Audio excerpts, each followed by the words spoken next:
En una ocasión, Bhagavan me dijo que los pensamientos surgen como destellos, que no hay ningún pensamiento continuo. Es como el ciclo de la corriente alterna, pero tan rápido que da la sensación de no parar nunca. Al igual que sucede con la luz que produce una bombilla eléctrica. Si uno pudiera concentrarse en los intervalos que hay entre los pensamientos, en lugar de concentrarse en los pensamientos mismos, quedaría establecido en el ser. Sus enseñanzas siempre resaltaban que la mente y el pensamiento son exactamente lo mismo, que no es más que un montón de pensamientos.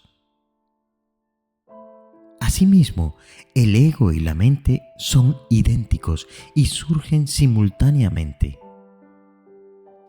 Al surgir el ego, surge todo lo demás. El ego es la raíz de todos los pensamientos.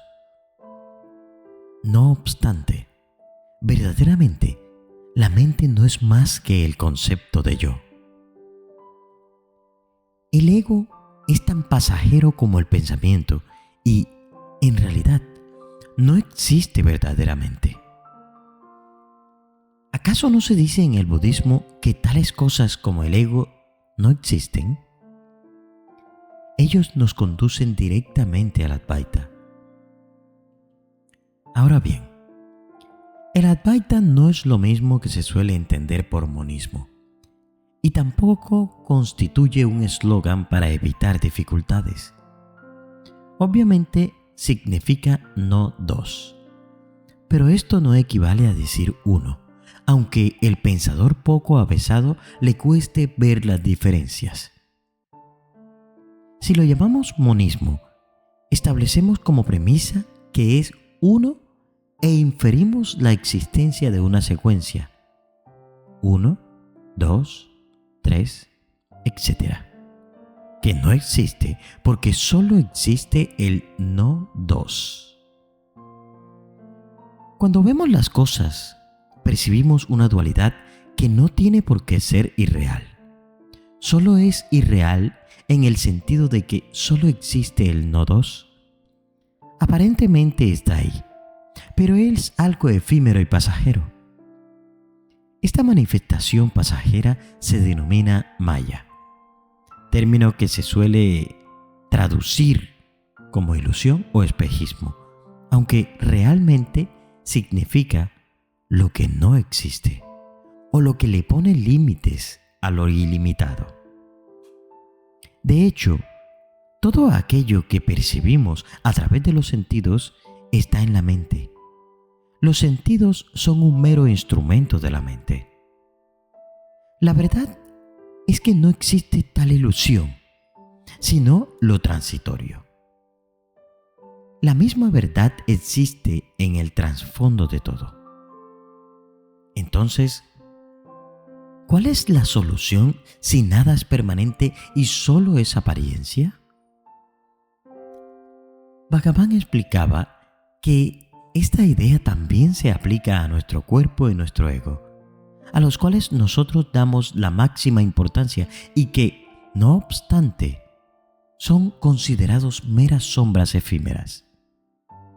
Sin embargo, no hay razón para desanimarse, ya que hasta detrás de las apariencias más efímeras debe existir algo dispuesto a aparecer. Damos un salto porque pensamos que estamos viendo una serpiente. Después advertimos que solo se trata de una cuerda. Aunque la serpiente sea irreal, la cuerda existe. Por tanto, la solución de nuestro acertijo consiste en ir buscando y encontrando lo que hay de permanente detrás de la transitoriedad. Esta era la solución que proponía Bhagavan y que nos enseñó a practicar con su método de autoindagación. Aunque el ego cambie a cada minuto, aunque seamos individuos enteramente distintos en cada una de las etapas de la vida, siempre nos acompaña un yo que, obviamente, no es el ego, ya que hemos visto que el ego cambia a cada segundo, mientras que este yo está con nosotros desde siempre como observador. Tenemos que remontarnos hasta su origen y, a través de este método de autoindagación, acabaremos tomando conciencia del ser. Al hablar de Bhagavan y de lo que decía de la sensación de que sus enseñanzas se contradecían, pero esto se debe únicamente a que tenía que hablar desde dos puntos de vista. Su verdadera enseñanza, que nunca se tambaleaba, era que lo único que existe es el ser. Y él veía que todo es exclusivamente eso y nada más. Sin embargo, la mayoría de la gente no estaba preparada para aceptar esta enseñanza y quería que Bhagavan se extendiera más sobre el tema. Por ello, se hacían necesarias algunas explicaciones para las cuales tenía que hablar desde el punto de vista limitado del que preguntaba. Antes se había dicho que Bhagavan nunca impartía enseñanzas sobre la reencarnación. Y eso es cierto, aunque desde nuestro punto de vista la aceptaba, como también la aceptaba Buda, creo yo. ¿Cómo era posible que Bhagavan incluyera la reencarnación entre sus enseñanzas cuando solo veía la unidad? No obstante, en el libro Tolls nos explica que el ego va naciendo en una sucesión de cuerpos porque, mientras persista la idea de individualidad, debe existir alguna forma que ésta adopte hasta que deje de existir el individuo. Esa sucesión de individualizaciones se traduce en un cambio constante de forma, porque cuando se consume un grupo de vasanas, otro lo reemplaza.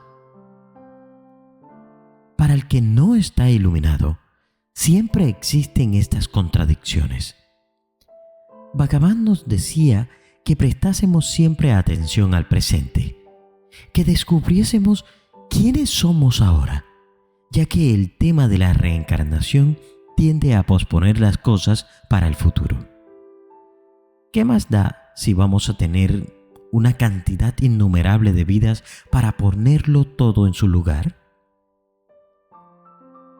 Naturalmente, esto es fatal para el progreso espiritual y probablemente esta es la razón por la cual el cristianismo nunca ha permitido que la reencarnación forme parte de sus enseñanzas, a pesar de que hayan indicios de este tema en el Nuevo Testamento, así como en algunos escritos de los padres de la Iglesia. Ayúdanos a crecer juntos. Apoya el canal y sé parte de esta transformadora comunidad. Cada contribución hace la diferencia. Haz tu donación en el link que encontrarás en la descripción del video. Y para saber que has llegado hasta aquí, déjame un comentario compartiendo el significado que ha tenido para ti esta charla. Gracias y nos vemos en el silencio.